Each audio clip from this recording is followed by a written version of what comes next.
Some locations do not wish to be recognized. Individuals disappear. Things move in opposition to physics. Words show up where they are not at all. Additionally, there is no video, no equipment, no testimony that could completely describe what took place. What we do is to demonstrate that it is authentic, recorded, looked into, but not yet resolved. There aren't any special effects or jump scares, just persons and facts that don't add up who vanished from view.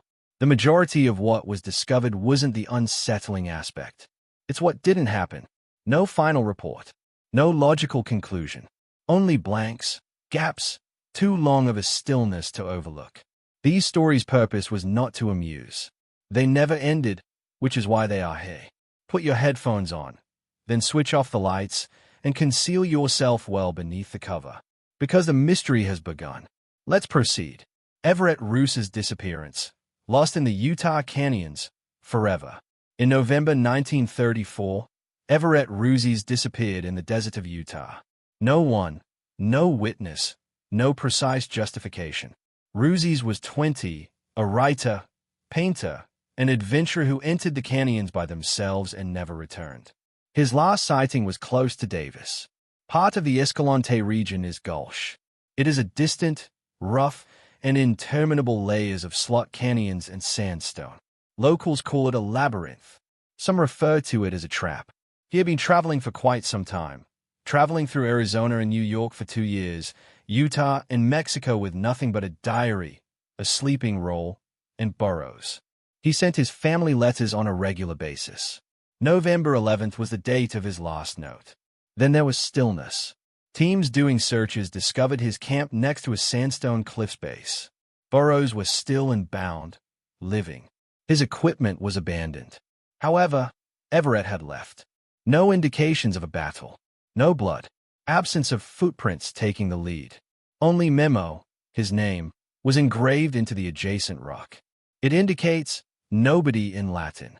He made frequent use of it. Several theories surfaced. Some thought he was murdered, taken from livestock rustlers, or ambushed by locals who didn't like strangers.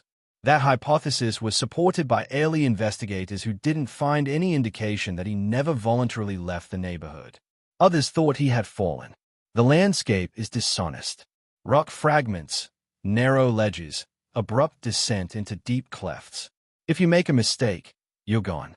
If he fell, the body might have fallen into a slot canyon, been carried off by sudden floods, and remains undetected. A third hypothesis asserted that he fabricated his own identity, that he desired to disappear, begin anew, and go by a different name while living among the Navajo. It is consistent with his writings. In his correspondence, he frequently mentioned wanting to get away from contemporary life.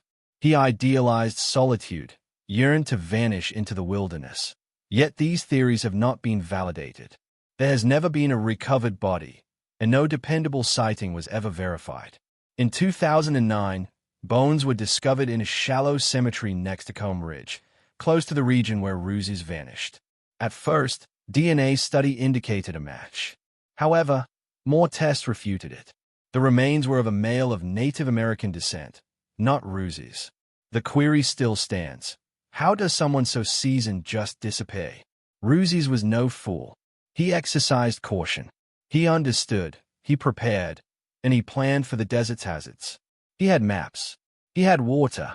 He was aware of the weather. But he vanished. The desert as well remained quiet.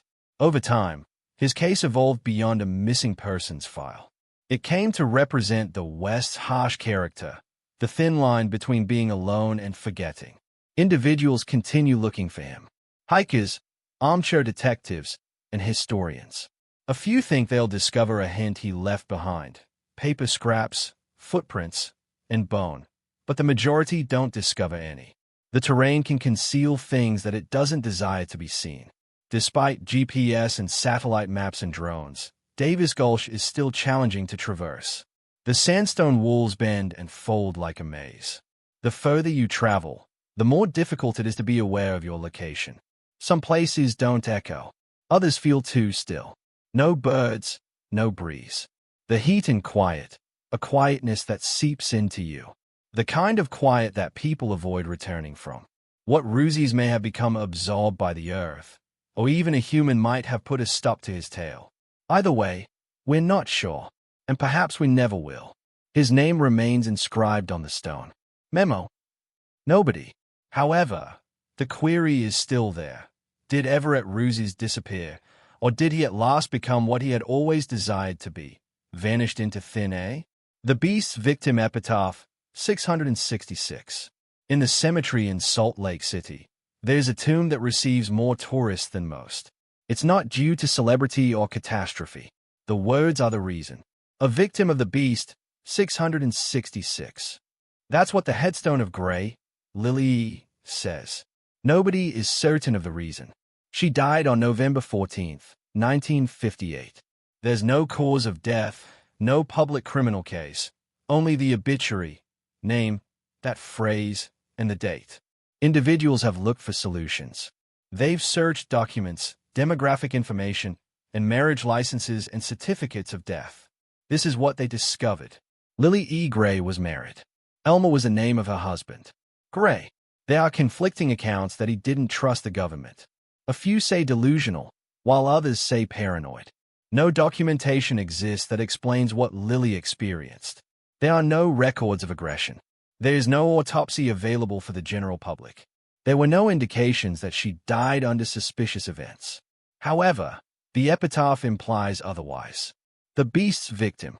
3 words were etched into the stone, by the number that the majority of people connect with malevolence, apocalyptic, and biblical wickedness.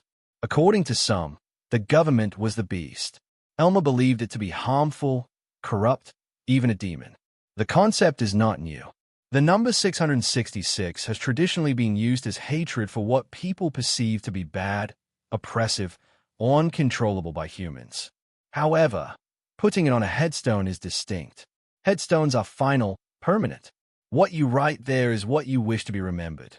If Elmer gave the order for the sentence, he decided on a public one, and nobody intervened. The engraving was allowed by the cemetery. The city has no rules prohibiting inscriptions unless they are hateful or involve foul language.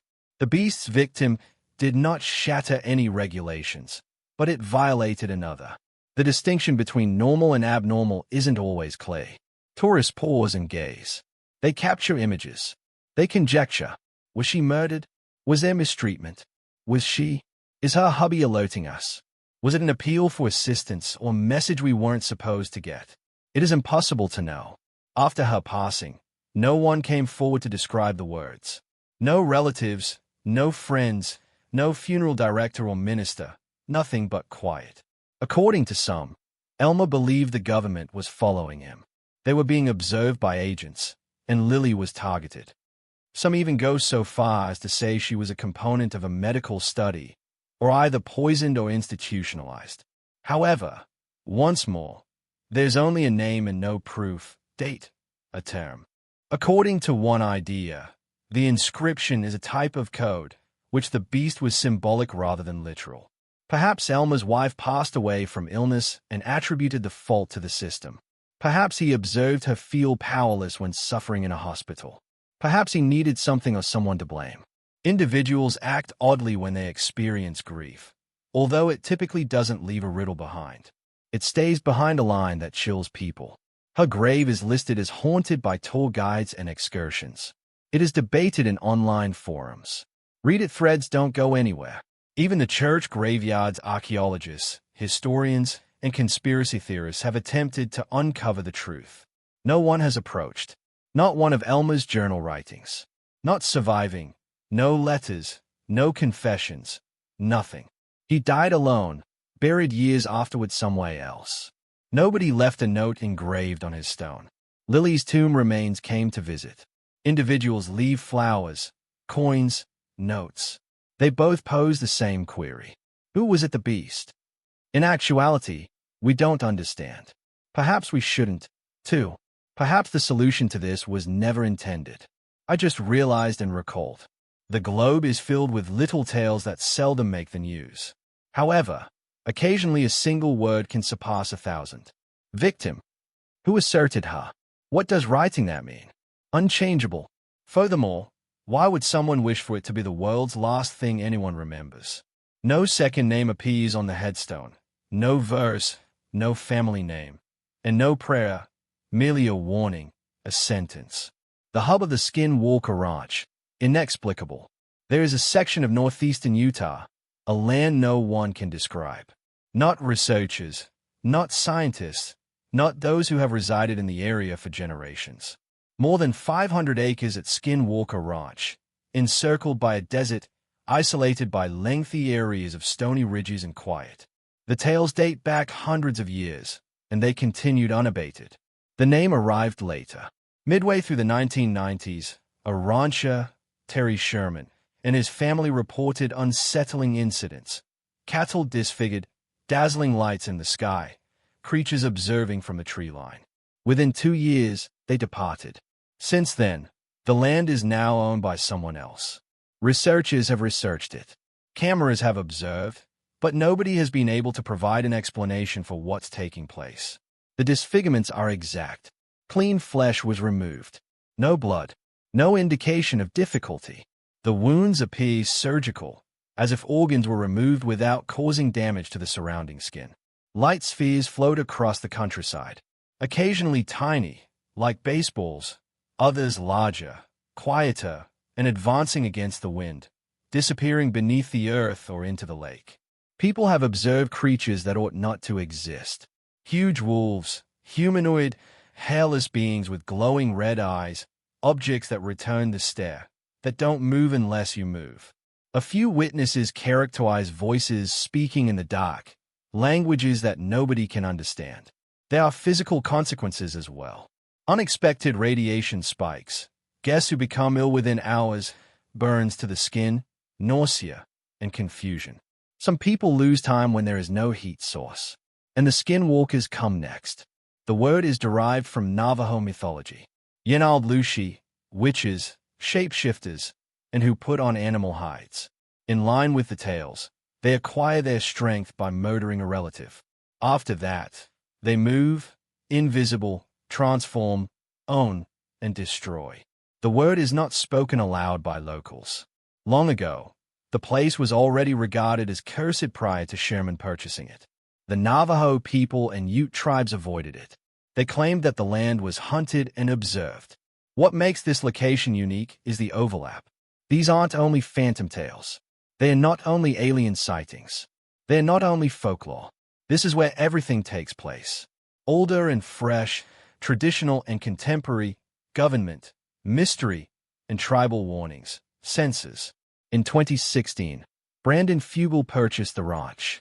He invited scientists. One of them was Travis Taylor, with experience in relation to aerospace defense.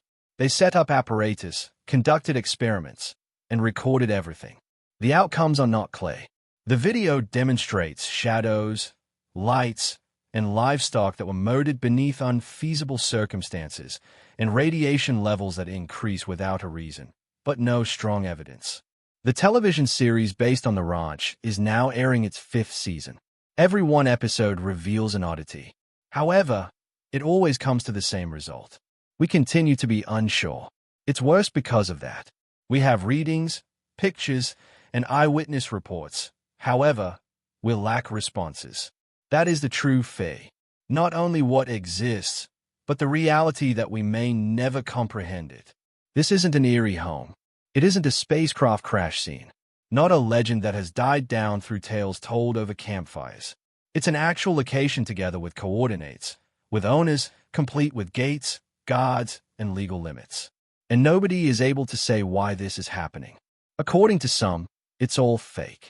A publicity stunt. Some people think it's a test and a government cover-up site, or even worse, a zone of containment. However, even the doubters acknowledge that something's not right. Too many people have witnessed too little, and too much for too long has been clarified. Ranch Skinwalker is more than one mystery. They are all of them, simultaneously at one location.